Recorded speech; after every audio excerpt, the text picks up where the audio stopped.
sometimes I find I'm reading a paper and it's just a very fresh approach to a problem or a way of thinking about a problem, and I think, wow, I admire what these authors have done. Or another time I think, well, this is a really interesting idea, but you could never design an experiment that could get to the nub of that. And then you find, sure enough, that someone has gone out and done that, and they've really done it nicely. Both of these experiences are things that I've had with reading Ayanna Howard's papers. So she's our next keynote speaker, and those two sources of admiration are not even the most remarkable thing about her. There are two experiences I've had dealing with Ayanna,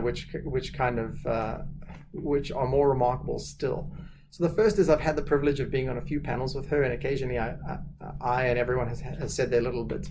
And then I found a few months later I'm doing something, and I'm doing it in a way where I realize that I've changed the way I would be doing it, because I have this sort of flashback to this thought of it's just something poignant and powerful that Ayanna said, and it really sort of sticks with me. The second thing is that there's several times I've been involved in something, an excellent program, and could be involved for many years, and then discover that the person who actually started this program, the person who instigated it, was Ayanna all these years ago. And so she's sort of a force for good that sometimes is not entirely so explicit. And so I have a great deal of admiration for her. She has a PhD in computer science from the University of Southern California. She was at NASA for some years and then Georgia Tech. And recently she's moved as the Dean of Engineering to Ohio State University. But I'll let her tell you a little more about titles.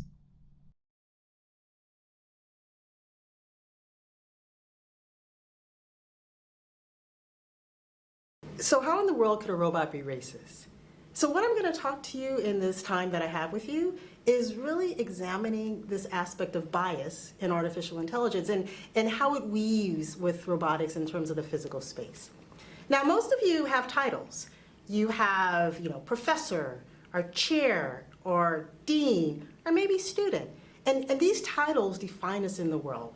And I'm actually pretty proud of my titles. We typically will say, where we go to school. My undergrad was Brown University, or where we currently have a job. Right now, I'm at the Ohio State University. And these are the labels that we identify with. But there's also other labels, and this really weaves into this whole world of artificial intelligence, that others give us. And so some of my labels, one that I'm really proud of is 23 of the most powerful women engineers in the world. I like that label because it defines me as an engineer, and it puts me with respect to a world position. Another title I have, which I'm not so proud of, is the nation's most senior African-American female roboticist in higher ed. Now, why I'm not so proud of that is, one, it defines me as old, which I actually don't think I am, but also it really says something about the world. I hope you agree that I do not look old, and therefore, if I'm the most senior person, then what does that say about the field? What does that say about artificial intelligence and robotics, that someone who looks as young as me is actually considered one of the oldest and most senior? And these are the labels that the world defines for us. But these are also the labels that we feed into our robotic systems. These are the labels that are designed based on our human-human interactions, but they feed into the decisions that our robotic systems make. And so what I want to talk about, and when I say, how can a robot be sexist, it's really about the fact that we as a society have biases, and they feed into our robotic systems. And so what I want to talk about is, one, how that happens, but also ways that we might mitigate these issues. And so when I think about this whole area, there was a famous saying, as you might well know, with Turing that said, we don't really need to decide if a machine can think. It really is about the observer, and is from the perspective of the person. And I would say that we need to twist that. And it's not really whether a machine can think, but whether a machine can be as biased as a human. Because at the end of the day, from the observer, we are looking at the decisions that the machine is making. And if the machine is not making decisions that correlates with our understanding, our biased understanding, we will also say that the machine is not smart.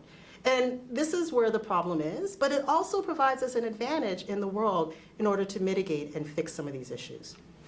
And so as I look forward, I'm going to give you a couple of lessons, and we're going to weave it through the research that's done in my own group to really quantify, because I can just talk and give you these things about concepts, but the data supports this.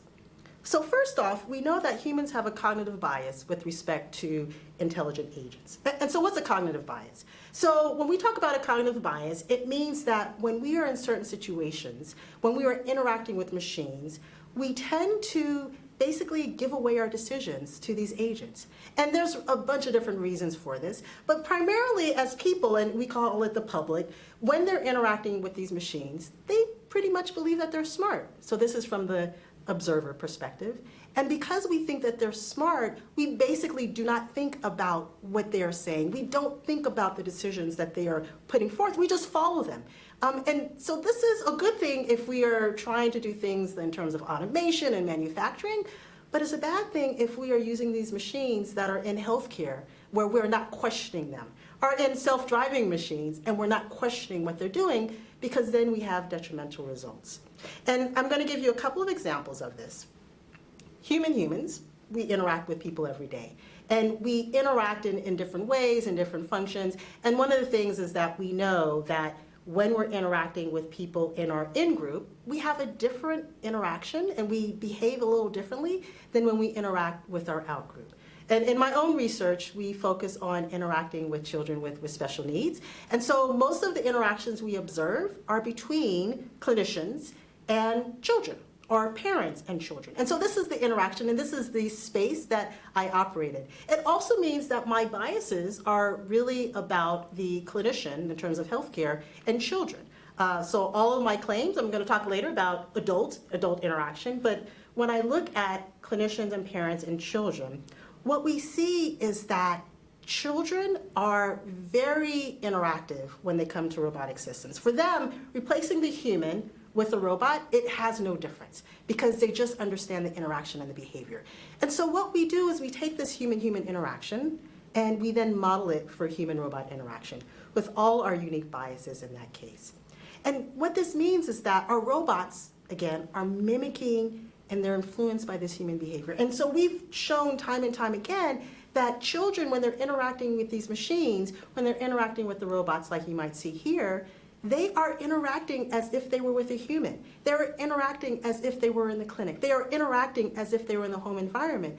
And the robots in this case, we mimic the social interaction, we mimic the emotional interaction, and of course we mimic the behavioral interaction.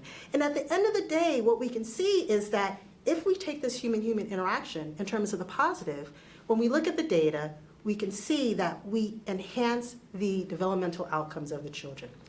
Given an example study, one of our later studies is we had a number of individuals. These were children with special needs, children with CP, and we looked to see if we have these children interacting with the robotic system, what was the difference? So in one case, we said, what is the natural behavior, children interacting by themselves with these therapy games? Let's look at their range of motion. Let's look at their speed of interaction. Let's bring in the robot. Again, the robot mimicking the human, clinician, and child interaction to motivate the child to move in a certain way. And what we found is that the children, they moved faster. They had higher range of motion. And this was a good thing, positive thing. And then when we removed the robot, what we saw was that children's behavior and interaction would decrease. Better than it was when they were just interacting with themselves, but not as much as when they were interacting with the robotic system. And so this was our validation, and no one would question the role of the robot in this case. No one would question that the value of the robot mimicking the clinician was a positive case, because in this case, we can show positive outcomes in terms of range of motion. We can show positive outcomes in terms of speed, and all the things that a clinician and a parent wants for their child as they're working on improving their motor skills were positive. But then if we pulled that back and then looked at, well, what is going in terms of emotional space? Remember, we are interacting and we're mimicking not just the behavioral human-human interaction, but also the social and emotional interaction. And so when we look and try to figure out what is going on in that space, we look at aspects of trust. Do you trust this robot to do what it's saying and do what it's doing? Do you trust that the robot has your best intentions in mind in terms of improving your quality of life, in terms of improving these aspects and these things that are important for both parents and clinicians, but also for kids. And what we find is that when we examine the interaction between robots and children, children are more engaged with their robot partners. They actually trust their robots more than they do their human equivalent, even though we are mimicking the same behavior, which is actually quite fascinating. And this goes with this aspect of the cognitive bias I was discussing. When people interact with machines, when people interact with agents that they think is intelligent, in some cases more intelligent than the human counterparts, what happens is that they basically give up their autonomy in terms of their decisions. They believe in these robotic systems. They trust that these robots know what they're doing, even though they are just mimicking human-human interaction. They are not creating a new type of interaction. They are not creating a new type of therapy. We are taking what's already been done, what already exists in the space, and we are just modeling it. We're just collecting the data. We're learning from it, and we're then transferring that to the robotic platform. And yet, in terms of the social interaction, in terms of people believing that these robots are more capable, they say yes, and they trust them. And we've done this with children, where we've done the assessment and asked these questions, but we've also evaluated this in adults. And when we ask adults after they've interacted with the robotic system, how do you feel working with the robot therapist versus the human therapist? What is your interactions? How was it? Do you trust the robot or the human more? Even adults will say, well, I followed the robot because I trusted its decision-making process. I followed the robot because I believed that the robot knew what it was doing and had my best things in terms of making sure that I improved. And when we asked about the human, it was like, well, that was just the human. There was no trust involved. I just followed because there was a human. The human told me what I was supposed to do. With the robot, there was this element of trust. And again, this aspect of the robot knows best. The robot knows what it's going to do because it's intelligent. Now remember, the robot is inheriting the biases of the human. And so if I am interacting and I have a negative interaction between a human clinician and a child, the robot will inherit that. Now, for our research, all of our interactions are positive, of course, else we wouldn't publish this information. But yet, this is the fact, and this can happen. And so we know that robots can improve our quality of life, and we see this over time and time again. In healthcare robotics, we see that robots that are put into different types of environments, interacting with people, it actually is better. You have less mistakes, you have less errors, and you do improve the quality of life. In my group's research, where we show that robots interacting with children, we have evidence that shows that robots are helping and improving the quality of life. So then the question is, robots are good.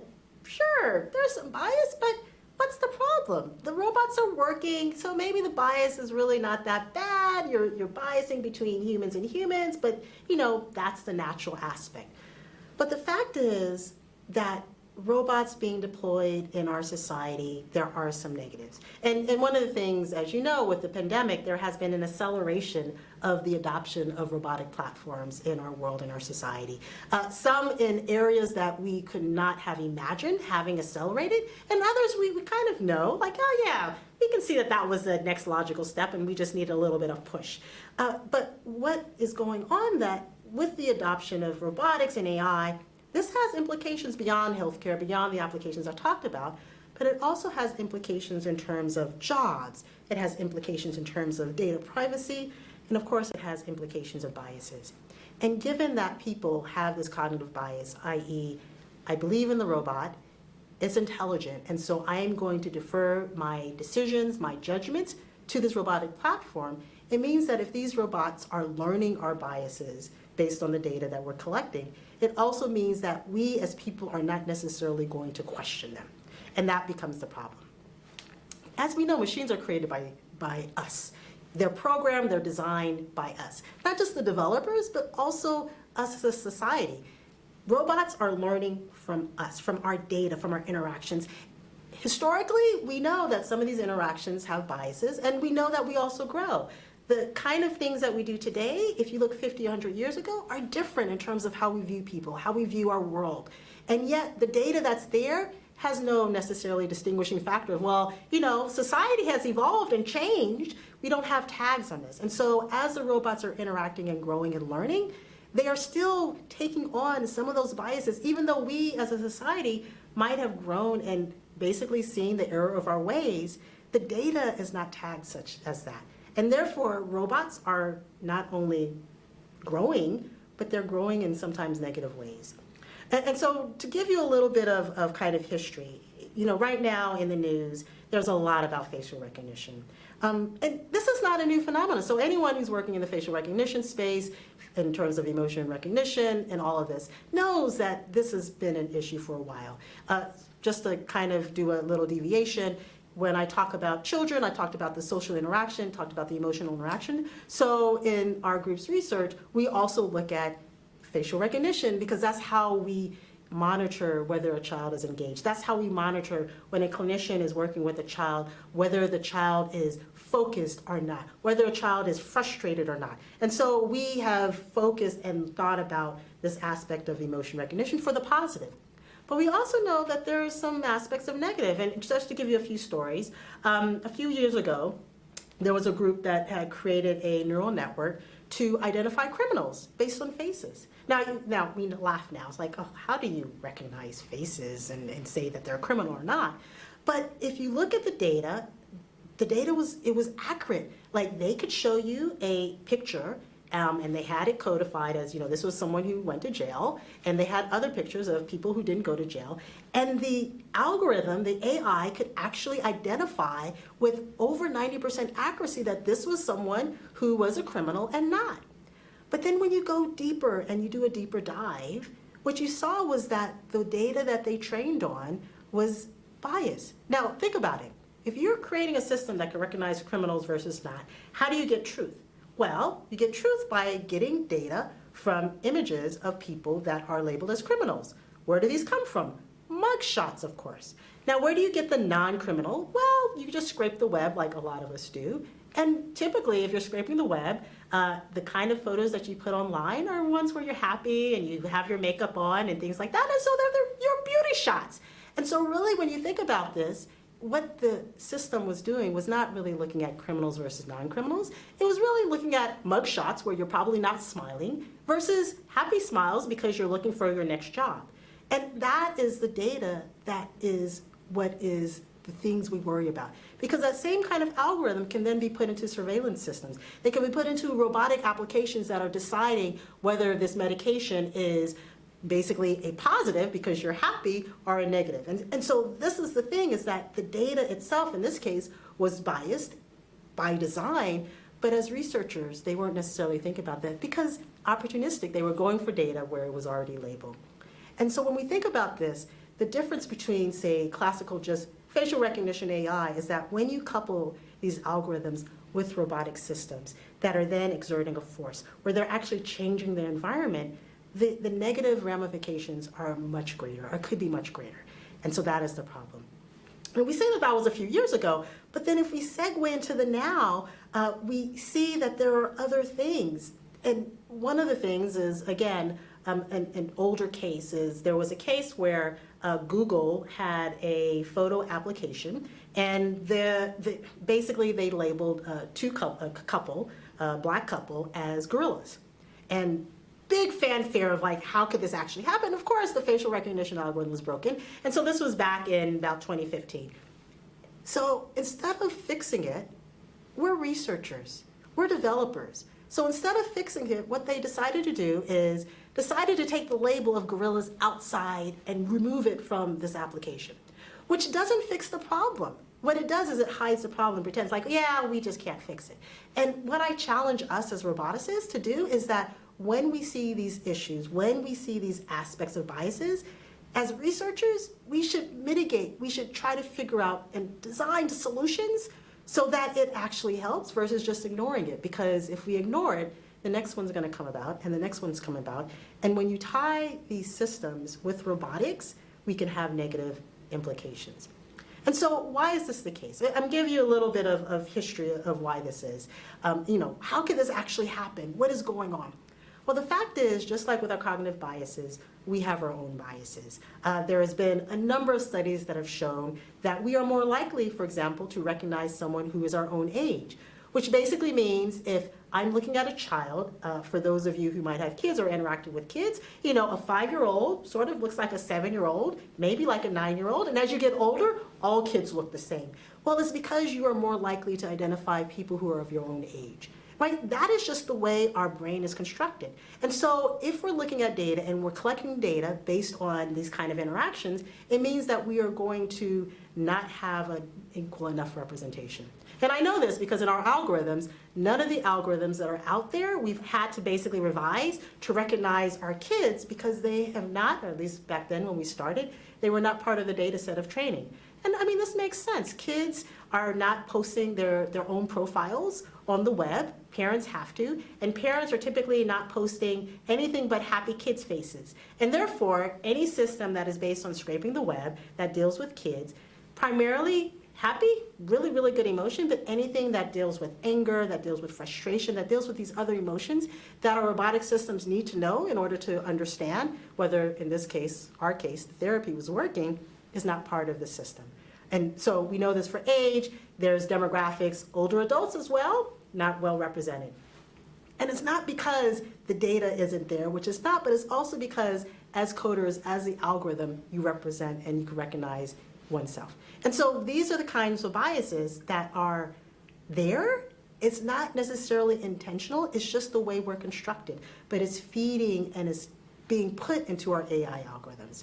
And so I'll give a little personal story about how I got into the space and then how we can design and mitigate, at least in facial recognition, these issues. And so with emotion recognition, I work with kids, I work with clinicians, I work with parents. And early on with the emotion recognition, one of our early studies, what we found is we were doing a study with children with autism, and we found that there was slightly different results from working with girls versus the boys. I mean, and nothing significant. So it wasn't something we're like, oh, there's a difference, there's a significant difference in terms of outcomes, but it was slight enough that it was like, okay, there's something here, I'm not quite sure what, and let's do a deeper dive. And when we looked at the data, what we found was that, as a roboticist, we were going into the clinic, we were taking the students, I was taking the students, and we were collecting the data. But when I looked at the data after the fact and we examined the data, what we actually had was clinicians, which were female, that was our data set, and boys with autism, because there's a higher incident rate of boys. And that is what we trained. And so when we were training our system, when we were mimicking the functions, why there was a slight difference is because our data set was really female clinicians and boys with special needs. That was it. And boys and girls interacted slightly different enough that at the end, in terms of the mimicking with the robotic results, it was slightly different, not enough, but it was different enough. And so I thought, man, if I'm going into this space, and I'm very conscious of the fact of, making sure that there's equal representation in the data and kids and ages, how is it that I could have missed this? And again, it's because of my bias. I'm a roboticist. I was just happy to be in a clinic collecting data from kids and clinicians, right? I didn't even think about the fact that there was a different type of gender distribution on that, because again, I was just happy as a roboticist to be led into this world and really interact. And so if that could happen to someone who's very conscious about it, then it happens to everyone.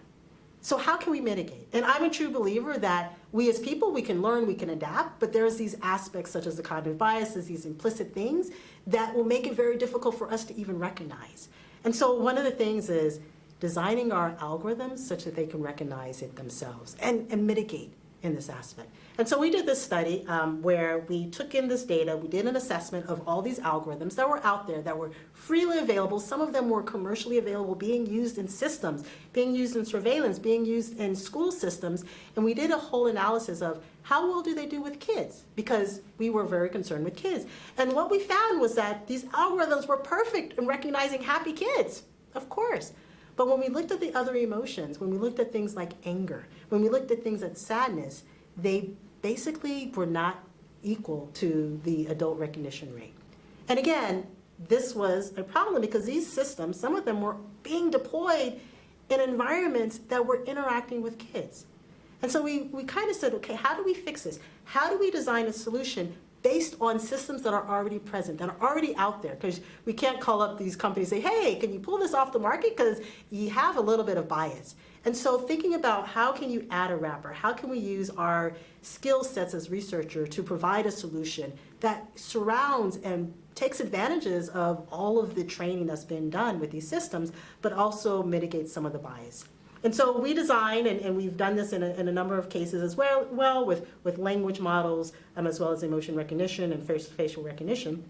But what we did is we designed a system that could recognize when the system had an anomaly and would retrain. And so in this case, what we did is that we had what we call a specialized learner. So you take the data that's a generalized learner that's already out there, that's on the web, cloud-based solutions, and when you know and you've identified a group that is disadvantaged, you create a specialized learner that augments the recognition rate. And so what this means is as you find biases in the system, so in our case, as we discovered that age, there was not a good accuracy, let's create a very specialized learner. And what's nice about it, small sample size, because you have the wealth of all the data that was used to train the generalized learner, but you now have this special skill, this special learner that can then increase the accuracy rate. And so we've done this around age, we've done this around gender, we've done this around race and ethnicity to show that it can be done by still taking an advantage. And my philosophy is there is no such thing as a generalized learner after going through all of this. And why is that? It's because each of us has some unique characteristic. Whatever it is, it could be that you have a disability. It could be that you identify as female, or maybe you don't identify as female. It could be that you are of a different race or different ethnicity. Or it could be that your language is a unique language and a unique dialect that hasn't been trained. Every one of us has something special that defines us that when we talk about a generalized learner is disregarded. But one of the beauties about being human is those different aspects. And so by providing a learner that can take our uniqueness and still train and still learn and still take advantage, it means that we can also mitigate the bias as we discover it. Now, one of the things is that we have to be aware and discover it in this aspect, but we can do this. And again, my group has done this based on emotions, based on facial recognition, based on language as well. And so it is something that I also continue to say we need to think a little differently about this. So another aspect I'm going to talk about, kind of switch a little bit, because my very first was, how can a robot be sexist? So one of the things we do as roboticists, and I do it too, we name our robots, we say she sometimes, or we say he. We might give it a name that's maybe a female name or a male name. It's just like, old cars, Betsy. What is Betsy? Yeah, this is my she. Come on, Betsy, let's get over this hill. And so this again is us putting a interaction, is making us part of the technology. And so one of the things we wanted to look at is, as roboticists, are we introducing some of this, our own biases when we're creating these machines and when we're deploying this? And so let's take outside of the emotion recognition, let's just go into this. And one of the things we saw was that when people interact with humans, if there is a cognitive mismatch between the role and the gender, people will actually have a negative, basically, interaction. So if I expect a nurse to be female and I have a male nurse, my interaction actually changes with them because there's a cognitive mismatch. And why is this? Because there's a larger number of nurses are female than male. And so there's just a cognitive mismatch. And so we see this in terms of surgeons, we see this in terms of nursing, we see this in terms of professors as well, especially robotics professors. And so what we want to see is, if we had a robotic system that had a cognitive mismatch, so we have a robot, say, nurse's assistant, if we define it or label it or gender it as male or female, will there be a cognitive mismatch in terms of the human's interaction, the human's trust, human's belief that this robot can do what it's saying? And so the experiment was, we had this robot, as you might see in the video, where we had a male robot, and the way we gendered as male, as female, and as neutral is we had a bunch of pre-studies where we changed the names, we changed the voice, but it was the same platform, the same behaviors, the same interaction. So the only thing we did was change, again, the name and the voice. And we had previous studies to basically see, that this was definitely a male, this was definitely a female, and this was a neutral. And what we found was that when we did the study based on the pre, and then when we got to the post, something interesting happened. So the male robot, the one that we had identified as male, that pre-studies had said that this was male, individuals definitely labeled it majority that, yeah, this is a male robot, same for the female robot. But for the neutral robot, even though our pre-surveys, we chose the right, it didn't have a name, the voice was matched to a neutral voice, what happened was most individuals labeled it as male, which tells us that when people are interacting with a machine without any job function, their natural default is to think that robots are male. And so we were like, oh, this is gonna just mess us up, because if people just think that a robot is automatically male, then the roles are gonna be associated with male roles versus, so we were like, okay, this study is probably gonna not work, but we're just gonna keep going.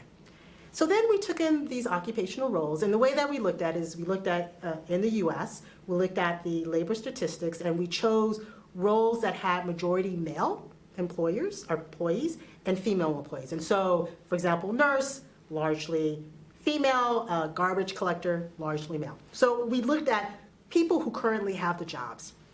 And then what we did is we took the robot, we took the male gendered robot, we took the female gendered robot, and the neutral gendered robot. And again, the hypothesis was that if you had a male robot in a male role, there would be increased trust and belief that the robot could do its job. But if you put a male robot in a female gendered role, then there would be a cognitive mismatch. So that was the philosophy. And so we were like, okay, here's the hypothesis. Not quite sure about that neutral thing, but we'll see that.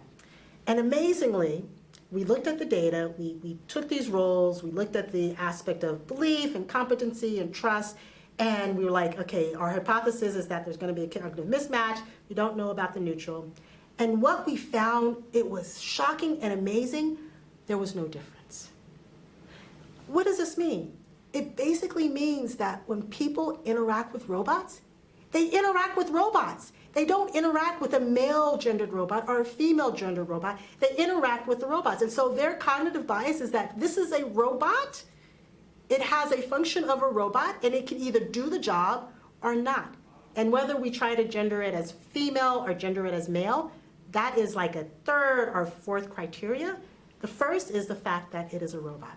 And so what this means is that as roboticists, when we add gender to our robot, my fear is that at some point, if people interact with a gendered robot and the robot is always female, and then we throw in a male, or the robot is always male and then we throw in the female, that eventually we as roboticists may start changing the interactions that people have with robots.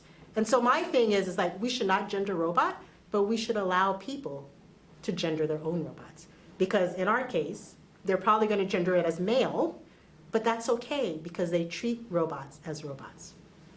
So the last thing I want to talk about is, it's not focused on sexism, but I'm going to go a little bit in terms of looking at ethnicity and race.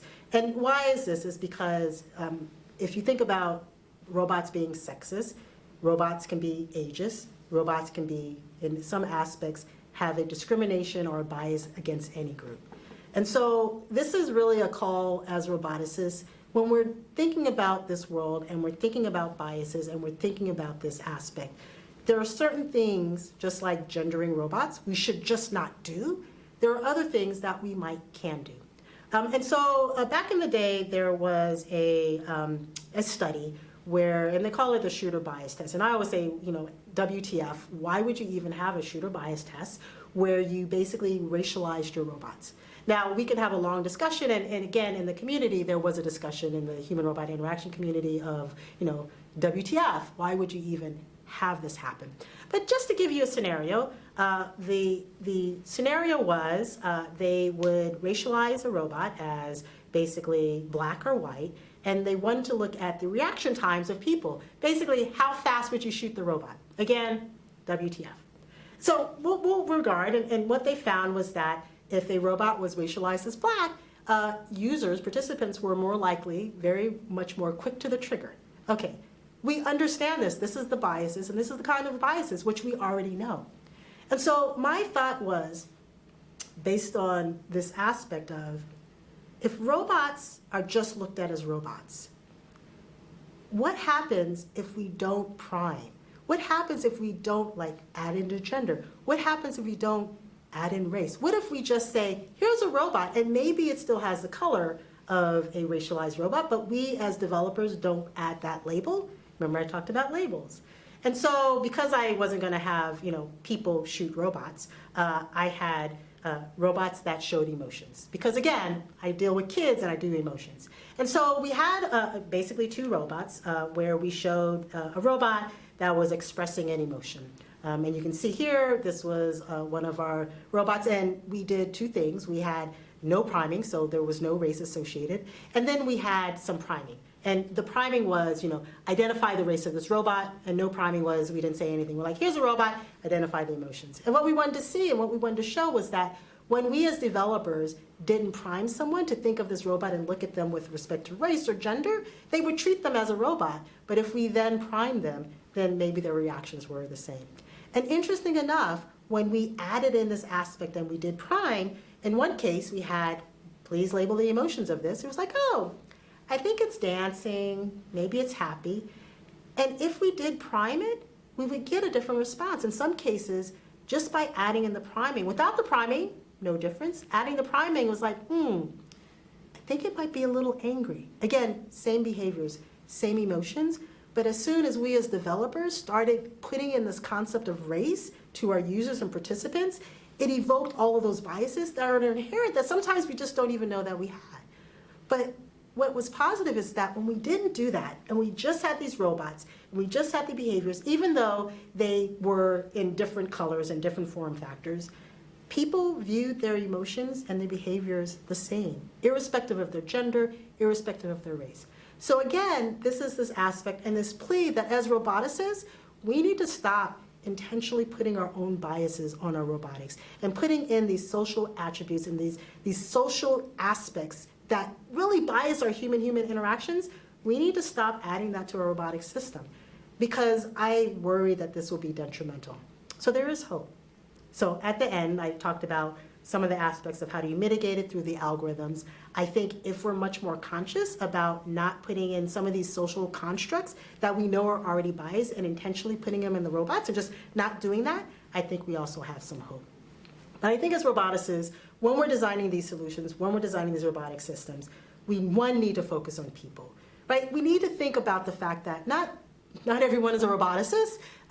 Not everyone understands this aspect of bias. And so when we're designing a solution, we need to realize that the solution that we design is for people. And people have their beauty, they have their nuances, but at the end of the day, they also have these cognitive biases, and we have to be aware of that. And the other focus we should have is on understanding that there is no such thing as a generalized learner. There's no such thing as generalized interaction.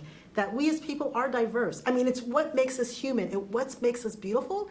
And therefore, when we're designing a solution for a robotic system and we're saying, here's the robot, it is going to interact with the person exactly the same way, irrespective of the beauty and the diversity of that person, we are not doing our job. In fact, I would say that that's bad research. And so when we're designing these robotic systems, understanding that you might change your behavior if you're working with a child versus an adult, even if it's therapy. You might change your behavior if you're working with a person who is older versus younger, said it opposite. But again, that's okay. Because I do not believe that general interaction should be done because we do not have this human-human interaction that is general. We do not treat each other exactly the same. So I think it's our responsibility as roboticists that are deploying these systems into the real world. I believe it's our responsibility because we can also fix the problem. So before I leave, I want to ask you one question. So I talked about this aspect of bias in artificial intelligence and robotics. And I always say, well, why should you even care? Why should you care about bias? We're here at RSS, I want to see the convergence of my algorithm, this bias stuff, we should leave it to someone else. Maybe we should leave it to the social scientists. But I think we should care. And there's kind of four answers. So ethically responsible. So that could be one answer. So you should care because it's our ethical responsibility. You should care because, self-interest. Or maybe you should just care neither.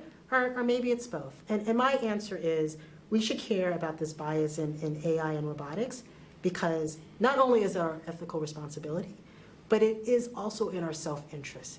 Because at the end of the day, every one of us has that one unique characteristic, and if we don't fix it and we don't mitigate it now, when we are not the ones that these systems are being designed against, it basically means that at some point, these systems are not going to work for you.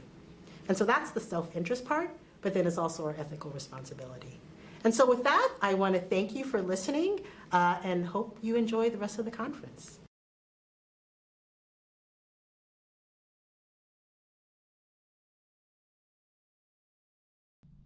If you're watching this during the time of RSS, there's a link down below. Please submit some questions.